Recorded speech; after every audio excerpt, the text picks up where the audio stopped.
अपनी मेहनत पे भरोसा रखो, बाकी तो सब ऊपर वाले के हाथ में है।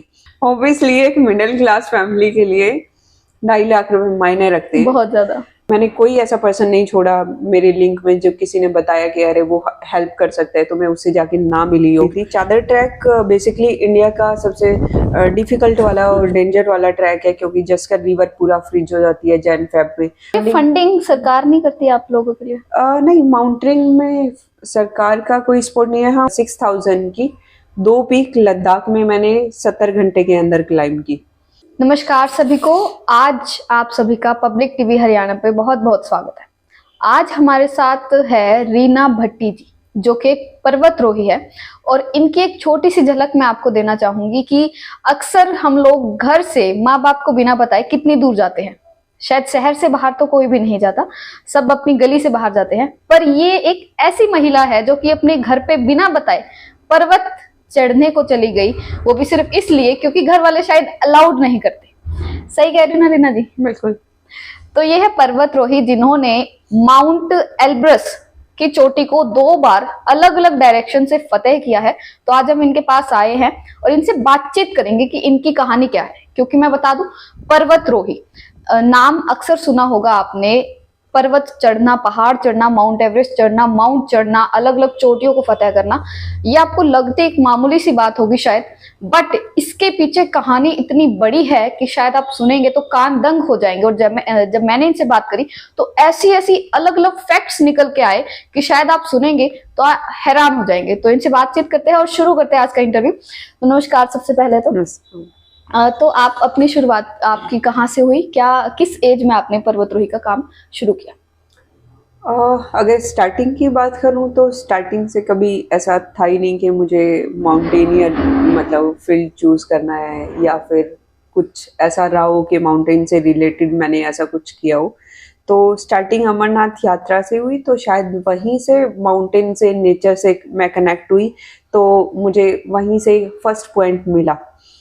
और रही बात इतना कुछ करने की, इतना आगे बढ़ने की, तो शायद धीरे धीरे कहीं ना कहीं हम डेली रूटीन में इतना काम करते करते इतना बिजी हो जाते हैं। आज मेरे को 14 साल हो गए हैं काम करते करते, तो कहीं ना कहीं एक मोमेंट ऐसा रियलाइजेशन होता है ना कि हम अपने लिए तो कुछ कर ही नहीं रहे हैं। ठीक है, हम काम कर रहे हैं, पैसा कमा रहे हैं, या हमारी डेली रूटीन की लाइफ चल रही है, तो ऐसी डेली रूटीन वाली लाइफ मुझे बिल्कुल भी नहीं चाहिए कि मेरा स्टार्टिंग से हमेशा ही मैं कोई ना कोई एक्टिविटी में पार्टिसिपेट करती रहती थी। तो एक ऐसा मोमेंट आया जब इन सब के बीच में मैं जूझ रही थी, और तब मुझे रियलाइजेशन हुआ कि शायद मुझे इस फेज से बाहर निकल के भी मेरी जिंदगी हो सकती है। तो मैंने माउंटेनिंग में स्टार्ट किया। अमरनाथ यात्रा से मुझे स्टार्टिंग मिली। स्टार्टिंग में घर से परमिशन लेना बड़ा टास्क था, क्योंकि मैंने वो बोला तो था कि हाँ चलो ठीक है, मैं अपनी फ्रेंड से बात करने के बाद परमिट इशू हुआ। तो उसके बाद फैमिली से परमिशन लेना, मेरी कभी भी हिम्मत नहीं हुई कि मैं स्ट्रेट फॉरवर्ड में अपने पेरेंट्स को बोल सकूं कि मुझे ऐसे ऐसे इधर उधर जाना है, या फिर परमिशन चाहिए उस चीज़ के लिए। तो मैं और मेरी मम्मी हमेशा साथ में ही सोते हैं, तो मैंने धीरे से मम्मी से परमिशन ली। तो हमने कहा ठीक है, अभी तो तेरे पास टाइम है, तो देखते हैं अभी क्या होता है क्या नहीं है, मैं तेरे पापा से बात करके देखती हूँ। तो ऐसे कि ठीक है। 10 दिन तक कोई बात नहीं हुई। जब मुझे जाना था तो एक दिन पहले मैंने बताया, मम्मी जाना है ऐसे ऐसे, तो बताओ क्या करना है क्या नहीं करना। तो उन्होंने जैसे तैसे करके मेरे को हाँ की। तो वो मोमेंट हमेशा मेरे जहन में रहता है कि यार वो कैसे परमिशन दी उन्होंने, क्योंकि ऑब्वियसली जब मैंने माउंटेनिंग स्टार्ट करी तो ऑलरेडी मेरी 25 साल मतलब 25 साल हो चुके थे मुझे। तो उस एज में जहाँ पे आज अगर मैं बात करूं तो मिडिल क्लास फैमिली की बात करूं तो 25 साल में शायद एक लड़की की शादी कर देते हैं। और उसके बाद मतलब मुझे उसके लिए परमिशन देना तो ऑब्वियसली उनके लिए टफ टास्क था, क्योंकि कहीं ना कहीं अगर समाज की अगर मैं बात करूं तो इतनी सारी कुरीतियां हैं हमारे ऑलरेडी। हर रोज हम कोई ना कोई आए दिन कुछ ना कुछ ऐसे खबर सुनते रहते हैं। तो उनके लिए आज मैं समझ सकती हूँ वो सिचुएशन क्या रही होगी। तो वो एपिसोड हमेशा याद रहता है। और उन्होंने परमिशन दी तो बस वहीं से शुरुआत हुई। फिर धीरे धीरे ट्रैक करना शुरू की। और ट्रैक करने के बाद जर्नी यहाँ तक पहुंची। तो इसकी जर्नी कैसे शुरू हुई, अगर मतलब यूं समझे कि शुरुआत किस तरीके से, आपने बताया कि अमरनाथ से आपने स्टार्ट किया, उसके बाद पर्वत पे माउंट पे चढ़ना, ये शुरुआत कैसे हुई? जनवरी में मेरे एक दोस्त है, उसने मेरे को चादर ट्रैक के बारे में बताया था। छोटे छोटे ट्रैक तो मैं ऑलरेडी कर ही रही थी। चादर ट्रैक बेसिकली इंडिया का सबसे डिफिकल्ट वाला और डेंजर वाला ट्रैक है, क्योंकि जस्कर रिवर पूरा फ्रीज हो जाती है जैन फेब में। उसी पे आपको 75 किलोमीटर का -30 के अंदर वो ट्रैक पूरा करना होता है, और उसी के बीच में वो पूरा ट्रैक बहुत अच्छे से हुआ। मैं अपने आप का एक सेल्फ टेस्ट भी बोल रही थी उस चीज को लेके कि मैं -30 में मेरी बॉडी कैसे रिएक्ट करती है, कैसे मेरे को सिम्टम आते हैं, या कोई भी ऐसा कोई चीज जो हेडल्स हो, कुछ भी मैं ऐसा फेस करूं। तो एक टेस्टिंग पॉइंट था वहाँ रिवर के अंदर। एक पूरा रिज क्रॉस करना था, और पहाड़ी पे चढ़ के, मतलब पूरा कॉर्नर टाइप में, और नीचे -60 में रिवर फ्लो हो रही है, और वो पूरा रिज के ऊपर से अगर आपको जाना है। सडनली मेरी टीम के 2 मेंबर पानी में गिरे भी थे। तो क्या होता है कि जब आपकी बॉडी का टेम्परेचर जितना बॉडी झेल सकती है, उससे नीचे अगर टेम्परेचर जाएगा तो ऑब्वियसली बहुत सारे प्रॉब्लम हो गए, हाइपरथीमिया या फिर फ्रोस्टबाइट या कुछ ऐसा जो बेसिकली माउंटेन डिजीज होते हैं।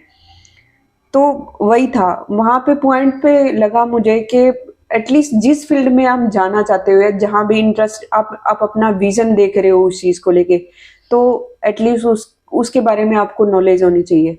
तो वहीं से मुझे बेसिक माउंटेनिंग के बारे में पता चला, और चादर ट्रैक के बाद में फिर मैंने बेसिक किया, और उसके साथ साथ एडवांस कोर्स किया, और उसके बाद माउंट किलिमंजारो भी किया।